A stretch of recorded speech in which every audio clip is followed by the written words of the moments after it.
This time on the 60-second He-Man reviews, it's the Escape from Gaolotia, an episode where Skelly and crew take over a prison ship, lure Kaz and Drizzy there, and then Skeletor basically plots to not only murder He-Man, but also the mutants and the prisoners by attracting a comet to it.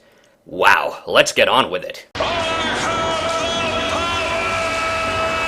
The positives. The opening of this episode is super cool. We see a lot of Gur in this episode, which I like. This whole episode is very super anime, right down from the cool Space Warden and even the inmates. Flipshot should have never taught that little squirt how to fly. Krita and Flog actually saved the lives of the space inmates in this episode, which is kind of interesting. Then the negatives. Okay, these space person uniforms aren't really doing it for me.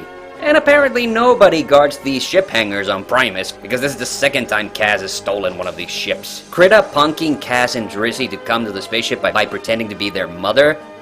Yeah, no, that's stupid. Mara's overreaction to the comet is just Despite the cool opening scene, this episode does have a lot of derpy animation, and this episode also has a lot of scenes lacking music once again. The final scene of this episode is just an incoherent mess. Escape from Gaolotia actually has a very interesting plot setup.